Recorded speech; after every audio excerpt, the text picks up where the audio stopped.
भगवद गीता अध्याय 4 श्लोक 42। इस 42 श्लोक पे हम 2 दिन हो गया, आज तीसरा दिन है। कल हम तात्पर्य का आधा पढ़ चुके हैं, आज प्रयास करेंगे पूरा तात्पर्य करने का। एक बार श्लोक पढ़ेंगे, फिर अनुवाद, और फिर हमने कल जहाँ पे तात्पर्य समाप्त किया था उसके आगे से स्टार्ट। श्लोक। तस्मात् अज्ञान संभूतं तत्स्थं ज्ञान आत्मनः चित्वा एनं संशयं योगम् आतिष्ठ उत्तिष्ठ भारत। सब अनुवाद। अतएव तुम्हारे हृदय में अज्ञान के कारण जो संशय उठे हैं उसे ज्ञान रूपी शस्त्र से काट डालो। हे भरत, तुम योग में संवित होकर खड़े हो और युद्ध करो।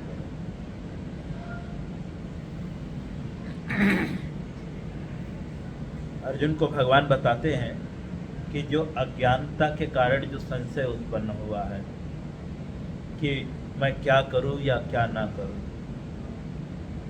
जैसा कि अर्जुन जो है भगवद गीता के दूसरे अध्याय में बोलता है, कार्पण्य दोषो सहस्रभावक इच्छामि काम धर्म समूढ़ चेत यत् श्रेयः स्यात् निश्चितः ब्रूहि तन्मे शिष्यस्तेहं स्यादिमां त्वां। दूसरे अध्याय में अर्जुन भगवान से बोलता है कि मुझे समझ में नहीं आ रहा है क्या धर्म है क्या अधर्म है, इसलिए जो है कृपया करके आप मुझे बताइए मेरे लिए क्या श्रेयस्कर होगा, क्या करना होगा, क्या करने से सही होगा। तो उसी चीज़ को यहाँ पे भगवान बता रहे हैं कि तुम्हारे मन में ये जो संशय उठा है कि क्या कर्म करना चाहिए क्या कर्म नहीं करना चाहिए, तो यह अज्ञानता के कारण उठा है। और अज्ञानता को नष्ट करने के लिए ज्ञान की आवश्यकता है। और जैसा कि भगवान जो है कुछ श्लोक पूर्व बताए कि ज्ञान के लिए जो है हमें गुरु के पास जाना पड़ेगा। और गुरु के पास कैसे जाना पड़ेगा? तत्विद्धि परिपातेन परिप्रश्नेन सेवया उपदेच्छन्ति ते ज्ञानम ज्ञानेन तत्वदर्शी। जब हम तत्वदर्शी जो स्वरूप सिद्ध व्यक्ति ऐसे गुरु के पास जाएंगे जो प्रमाणिक है, तो जो है हमें वास्तविक ज्ञान मिलेगा। और फिर उसके बाद जो है पिछले श्लोक में बताते हैं ज्ञान से जो है हमारा संदेह मिट जाएगा और हम शांति को प्राप्त करेंगे। इसी चीज़ को प्रभुपाद जी समझाते हुए हमें तात्पर्य में बोलते हैं। कल हमने प्रभुपाद जी का तात्पर्य पढ़ा और अब उसके आगे हम तात्पर्य पढ़ेंगे। तात्पर्य श्रील प्रभुपाद जी के द्वारा आधा तात्पर्य हम पढ़ चुके हैं, आधे के अब आगे पढ़ेंगे हम लोग।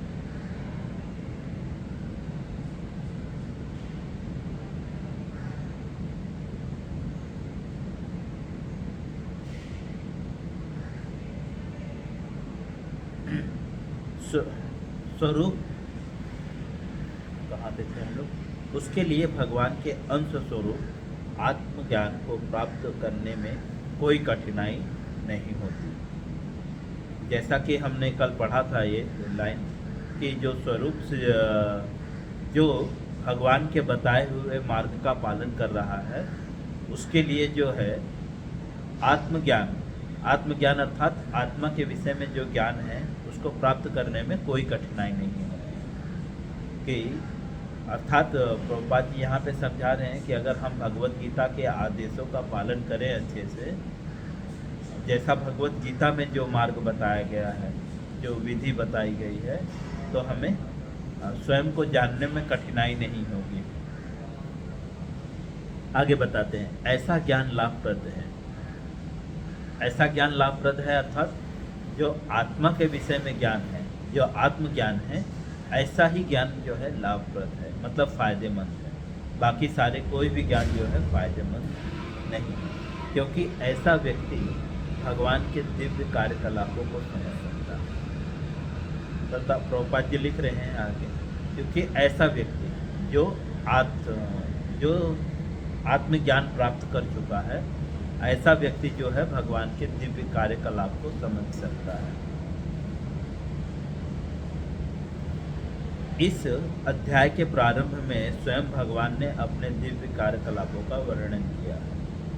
प्रभुपाद जी बता रहे हैं कि इस अध्याय के शुरू में जो है भगवान ने अपने दिव्य कार्यकलापों का वर्णन किया है। जैसा कि मैं आपको कल श्लोक कोट करके बताया था, 9वें श्लोक में, 4थे अध्याय के 9वें श्लोक में भगवान बताते हैं जन्म कर्म च में दिव्य। उसके पहले भी बहुत सारी बातें बताते हैं। तो वहाँ पे जो है भगवान के थोड़े से दिव्य कार्यकलापों के विषय में वर्णन किया गया है। जो व्यक्ति गीता के उपदेशों को नहीं समझता वह श्रद्धा विहीन है। प्रभुपाद जी लिख रहे हैं, जो गीता के उपदेशों को नहीं समझता वो श्रद्धा विहीन है, अर्थात उसे विश्वास नहीं है। अगर हम भगवत गीता नहीं समझ पा रहे हैं तो इसका मतलब हमें विश्वास नहीं है, इसी कारण से हम भगवत गीता नहीं समझ पा रहे हैं। और जो भगवान द्वारा उपदेश देने पर भी भगवान के सच्चिदानंद स्वरूप को नहीं समझ पाता, तो यह समझ लेना चाहिए कि वो निपट में। प्रभुपाद जी बता रहे हैं कि जो भगवान के द्वारा उपदेश देने पर भी जो है भगवत गीता भगवान के सच्चिदानंद स्वरूप को नहीं समझ पाता, अर्थात भगवान के द्वारा उपदेश क्या दिया गया है, भगवत गीता। तो जो भगवत गीता पढ़ के भी जो है भगवान के स्वरूप को नहीं समझ पा रहा है, वो क्या है, निपट मूर्ख है। निपट मूर्ख मतलब, एक तो मूर्ख होता है, मूर्ख मतलब थोड़ा ठीक है, लेकिन निपट मूर्ख मतलब बहुत मूर्ख है, समझो। तो जो भगवत गीता पढ़ के भी भगवान के स्वरूप को नहीं समझ रहा है, और जो भगवत गीता पढ़ के भी जो नहीं सुधर रहा है, प्रभुपाद जी यहाँ पे बता रहे हैं वो बहुत मूर्ख है, समझे।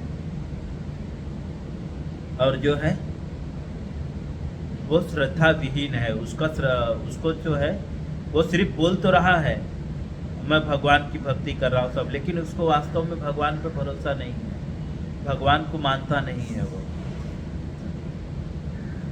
आगे बता रहे हैं इसका कारण क्या है, क्यों वो भगवान को नहीं मान रहा है। कृष्ण भावनामृत के सिद्धांतों को स्वीकार करके अज्ञान को क्रमशः दूर किया जा सकता है। प्रभुपाद जी लिख रहे हैं, कृष्ण भावनामृत के सिद्धांतों को ग्रहण करके जो है अज्ञानता को क्रमशः दूर किया जा सकता है। अर्थात इनडायरेक्टली प्रभुपाद जी बता रहे हैं कि जो व्यक्ति जो है भगवान के दिव्य कार्यकलापों को नहीं समझ पा रहा है, जो भगवान के समझाने पर भी जो है भगवान सच्चिदानंद स्वरूप को नहीं जान पा रहा है, वो जो है भगवान के अर्थात कृष्ण भावनामृत के सिद्धांतों का पालन नहीं कर रहा है। क्योंकि यहाँ पे बता रहे हैं कि जो व्यक्ति अगर कृष्ण भावनामृत के सिद्धांतों का पालन करेगा तो वो व्यक्ति जो है धीरे धीरे अज्ञानता को दूर कर देगा। लेकिन हमारी अज्ञानता नहीं मिट रही है, इसका मतलब हम किसी भी आदेश का पालन नहीं कर रहे हैं। जैसे हमारे ही क्लास में एक महान भक्त हैं आकाश जी, जिनको बोल के भी जो है वो उस चीज़ का पालन नहीं करते। ये हमारे सामने उदाहरण के रूप में, ठीक है, सुनते तो हैं लेकिन उसका पालन नहीं करेंगे। जो सिद्धांत भगवत गीता में बताया जा रहा है उसका पालन बिल्कुल नहीं करेंगे। आप डेली बोलिए और डेली सुनेंगे, तो ऐसे लोग निपट मूर्ख होते हैं। प्रभुपाद जी यहाँ पे लिख रहे हैं ये निपट मूर्ख है। निपट मूर्ख मतलब कि बहुत ज़्यादा ही मूर्ख है। और जो मूर्ख व्यक्ति होता है वो स्वयं को बहुत चालाक समझता है। आप समाज में देखेंगे ये, तो ऐसे ही उदाहरण भी है संसार में, और भी बहुत सारे उदाहरण हैं, एक ही नहीं है, बहुत सारे उदाहरण हैं। आगे प्रभुपाद जी लिखते हैं, कृष्ण भावनामृत के सिद्धांतों को स्वीकार करके अज्ञानता को क्रमशः दूर किया जा सकता है। प्रभुपाद जी बता रहे हैं कि कृष्ण भाव, अगर हमें जो अज्ञानता है, जो निपट मूर्ख व्यक्ति है, अगर वो धीरे धीरे कृष्ण भावनामृत के सिद्धांतों का पालन करने का प्रयास करे तो धीरे धीरे वो अज्ञानता से निकल सकता है। मतलब सुनते सुनते धीरे धीरे वो सिद्धांतों का पालन करने का प्रयास करेगा तो एक दिन वो अज्ञानता से निकल जाएगा। अज्ञानता क्या है? अज्ञानता क्या है? हमारे वास्तविक स्वरूप को भूलना ही अज्ञानता है। जिस व्यक्ति को अपने वास्तविक स्वरूप का ज्ञान नहीं है वो वास्तव में अज्ञानता है। आगे, यह कृष्ण भावनामृत विधि देवयज्ञ, ब्रह्मयज्ञ, ब्रह्मचर्य यज्ञ, गृहस्थ यज्ञ, इंद्रिय संयम यज्ञ, योग साधना यज्ञ, तपस्या यज्ञ, द्रव्य यज्ञ, स्वाध्याय यज्ञ तथा वर्णाश्रम धर्म में भाग लेकर जागृत किया जाता है। प्रभुपाद जी बता रहे हैं कि पहले तो बता रहे हैं कृष्ण भावनामृत के सिद्धांतों को स्वीकार करके जो है व्यक्ति क्रमशः जो है अज्ञानता को दूर कर सकता है। आगे बता रहे हैं कृष्ण भावनामृत की विधि क्या है। तो कृष्ण भावनामृत की विधि क्या है? देव यज्ञ, अर्थात देवताओं को प्रसन्न करना। यज्ञ मतलब त्याग, देवताओं के लिए त्याग करना। फिर आगे बता रहे हैं ब्रह्म यज्ञ, ब्रह्म मतलब आत्मा, पर ब्रह्म मतलब भगवान। ठीक है, तो ब्रह्म यज्ञ आत्मा के लिए परित्याग करना। समझे? हम ओनियन गार्लिंग छोड़ रहे हैं किसके लिए? आत्म कल्याण के लिए ना। जो कुछ भी त्याग रहे हैं वो आत्मा के लिए त्याग रहे हैं। तो यहाँ पे बता रहे हैं पहले देव यज्ञ, अर्थात देवताओं को भी प्रसन्न करने के लिए, क्योंकि ये जो सारी चीज़ें दे रहे हैं भगवान तीसरे अध्याय में कर्म योग में बताते हैं कि जो सारी वस्तुएं हैं हमें जो मिल रही हैं वो किसके द्वारा मिल रही है? देवताओं के द्वारा, है ना। जैसे जल हो गया, फल हो गया, है ना, ये तो धरती माता दे रही है ना, ये भी तो देवी है ना। तो यहाँ पे बता रहे हैं कि देव यज्ञ अर्थात देवताओं को भी प्रसन्न करना है। दूसरा ब्रह्म यज्ञ, ब्रह्म यज्ञ मतलब आत्मा की प्रसन्नता के लिए, आत्मा के लिए त्याग करना। यज्ञ मतलब त्याग। तीसरा स्वाध्याय यज्ञ, अध्ययन करना होगा।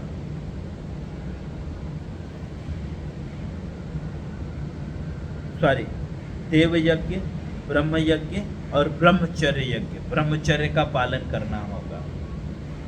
और गृहस्थ यज्ञ, गृहस्थ जीवन में भी यज्ञ करके त्याग करना होगा।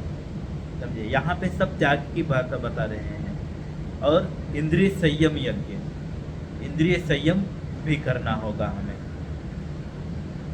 और योग साधना यज्ञ, कुछ योग साधनाएं भी करनी होंगी। मतलब ये कृष्ण भावनामृत से संबंधित सारी विधियां हैं। तो इसका तात्पर्य है, प्रभुपाद जी यहाँ पे लिख रहे हैं कि कृष्ण भावना भावित व्यक्ति, इसीलिए भगवत गीता के तीसरे अध्याय में प्रभुपाद भगवान बोलते हैं कृष्ण भावना भावित व्यक्ति सारे कर्म करता है। मैं वो श्लोक में नहीं जाऊंगा क्योंकि वक्त हमारे पास कम है। हम एक ही श्लोक को कई दिनों से पढ़ रहे हैं, आज मुझे इसे पूरा करना है। तो यहाँ पे बता रहे हैं कि देव यज्ञ, ब्रह्म यज्ञ, ब्रह्मचर्य यज्ञ, गृहस्थ यज्ञ, इंद्रिय संयम यज्ञ, योगा साधना यज्ञ, तपस्या यज्ञ, द्रव्य यज्ञ और स्वाध्याय यज्ञ और वर्णाश्रम धर्म में भाग लेकर जागृत किया जा सकता है।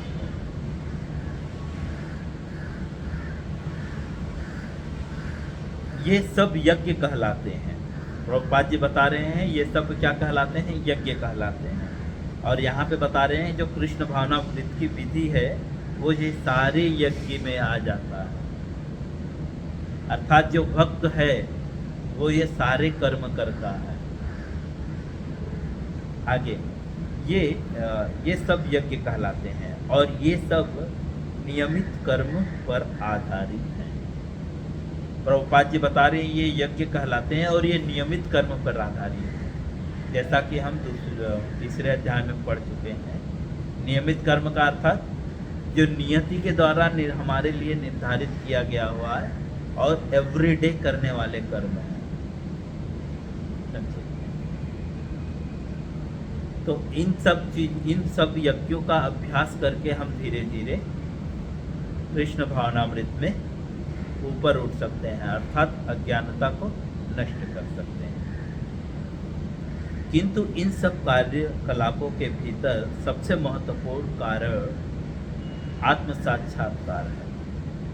प्रभुपाद जी लिख रहे हैं कि किंतु इन सब कार्यकलापों मतलब ये जो सारे कार्यकलाप हैं, देव यज्ञ, ब्रह्म यज्ञ, ब्रह्मचर्य यज्ञ, गृहस्थ यज्ञ, इंद्रिय संयम यज्ञ, योग साधना यज्ञ, तपस्या यज्ञ, द्रव्य यज्ञ, स्वाध्याय यज्ञ, ये सारे कार्यकलापों में सबसे महत्वपूर्ण क्या है?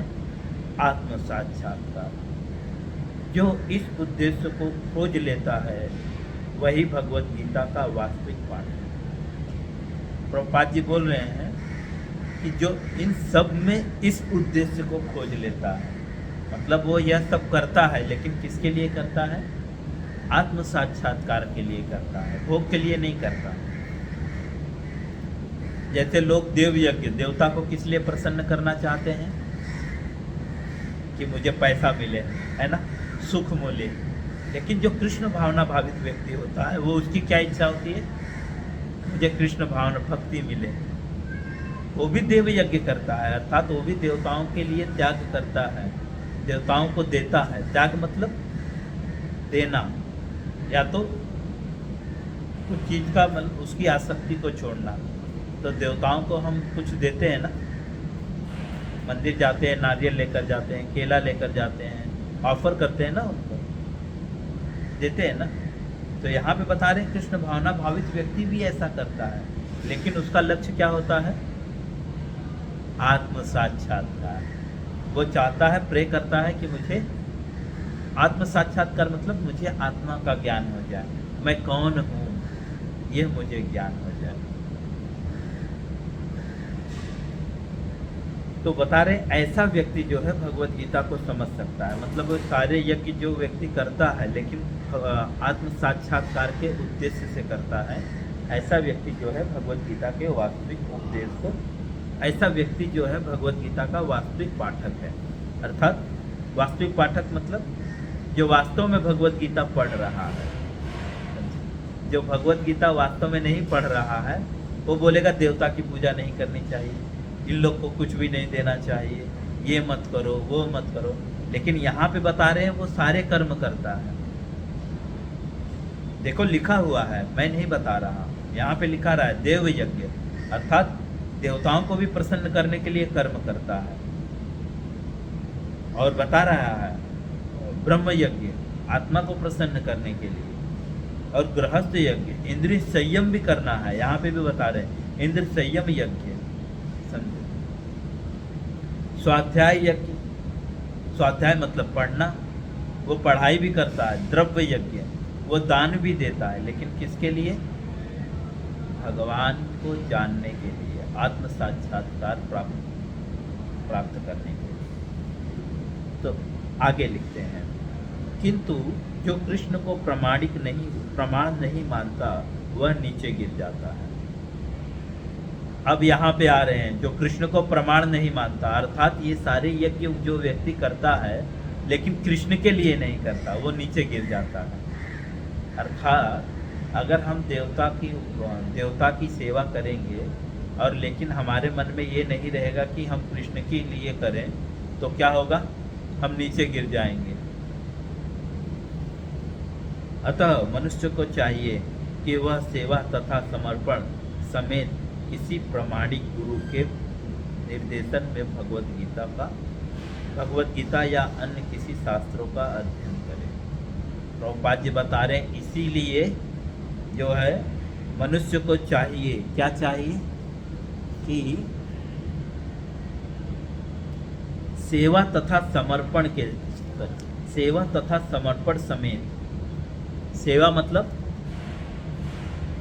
सेवा मतलब जो भी गुरु है उनको जो ज़रूरत है उनकी कुछ सेवा करना। समर्पण मतलब सरेंडर होना पूरी तरह से, गुरु जो बोलता है वो बात मानना।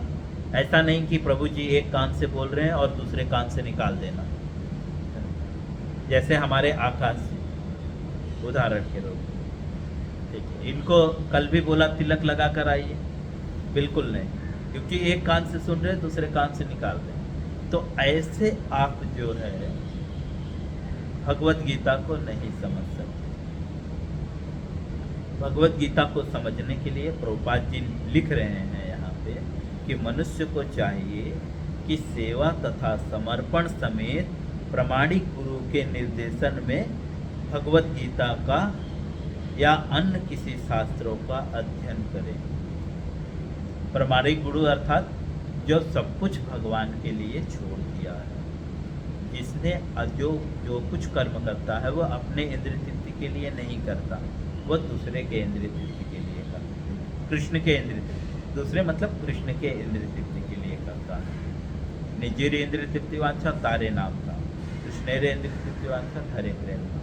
तो वह सिर्फ कृष्ण के लिए करता है, वह प्रामाणिक गुरु है। और भी लक्षण बताए गए हैं प्रामाणिक गुरु के, मैं कई बार इस चीज को बता चुका हूँ। आगे, प्रामाणिक गुरु अंत काल में चली आने वाली परंपरा में होता है। अब प्रभुपाद जी वही चीज बता रहे हैं। प्रामाणिक गुरु कौन होता है? जो अनंत काल से जो है परंपरा जो चली आ रही है उस परंपरा से होता है, और वह परमेश्वर के उन उपदेशों से तनिक भी विपत नहीं होता जिसे उन्होंने लाखों वर्ष पूर्व सूर्य देव को दिया था। अब प्रभुपाद जी लिख रहे हैं गुरु कौन है? जो भगवान के द्वारा उपदेश दिया गया है उस पथ पर ही चलता है, उसमें थोड़ा भी विपथ नहीं होता, मतलब अलग नहीं होता।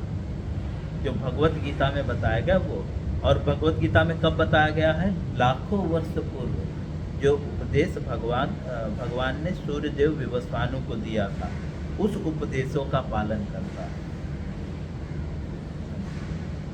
आगे लिखते हैं, और जिसने भगवत गीता के उपदेश इस धराधाम में आए हैं। और प्रभुपाद जी लिख रहे हैं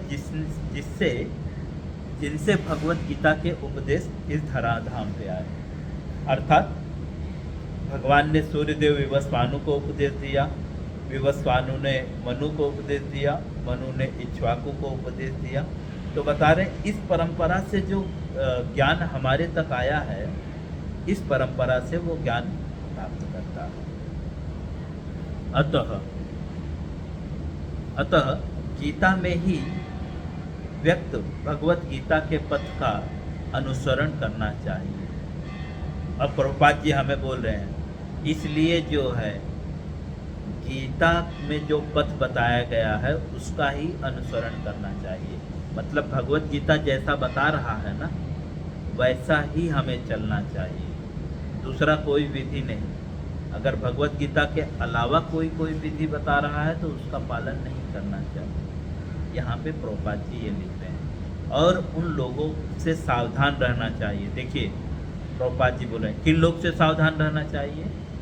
जो आत्म साक्षात्कार के वश अन्य को वास्तविक पथ में विपत करते रहते हैं। बता रहे हैं कि जो आत्म संलग्न है, अर्थात जो आत्म साक्षात्कारी व्यक्ति नहीं है, जो सिर्फ ढोंग कर रहा है, तो यहाँ पे बता रहे हैं ऐसे ढोंगी व्यक्ति से बचना चाहिए। क्यों? वो क्या करेगा? आपको आत्म साक्षात्कार के पथ से विपथ कर देगा। भगवत गीता निश्चित रूप से परम पुरुष है। प्रभुपाद जी लिख रहे हैं भगवत गीता निश्चित रूप से क्या है, परम पुरुष है और उसके कार्यकलाप दिव्य है। भगवत गीता के कार्यकलाप क्या है, दिव्य है। जो इसे समझता है वह भगवत गीता का अध्ययन शुभारंभ करते ही मुक्त हो जाता है। प्रभुपाद जी बोल रहे हैं जो इस बात को समझता है कि भगवत गीता एक परम पुरुष है और ये दिव्य है, समझे, भौतिक नहीं है, ये दिव्य ग्रंथ है। ऐसे समझते हुए जो भगवत गीता का अध्ययन करता है वह भगवत गीता के अध्ययन करते ही मुक्त हो जाता है, अर्थात वो समस्त दुखों से अलग हो जाता है। जो मुक्त व्यक्ति है उसके क्या लक्षण है, भगवत गीता दूसरे अध्याय के 55 और 56 श्लोक में बताया गया है मुक्त पुरुष के क्या लक्षण है। प्रजहाति यदा कामान सर्वान पार्थ मनोगतान आत्मनेव आत्मन तुष्ट स्थिति प्रज्ञ से, वह आत्मा में संतुष्ट रहता है। दुखेषु नु दुग्धमना सुखेषु विगति प्रिय वेद राग भय क्रोध स्थिति धीमुनि गच्छति। वह जो है तीनों तापे को होने पर भी विचलित नहीं होता, वह व्यक्ति मुक्त है। जो विचलित होता है वो मुक्त नहीं है। इस तरह से प्रभुपाद जी चौथे अध्याय का जो है 42वें श्लोक का तात्पर्य पूर्ण करते हैं और इसी प्रकार से भगवत गीता के चौथे अध्याय का जो है अंत होता है। इस प्रकार श्रीमद् भगवत गीता के चतुर्थ अध्याय दिव्य ज्ञान का भक्ति वेदांत तात्पर्य पूर्ण हुआ। अब कल हम जो है 5वें अध्याय को पढ़ना स्टार्ट करेंगे। हरे इससे संबंधित किसी की कोई जिज्ञासा,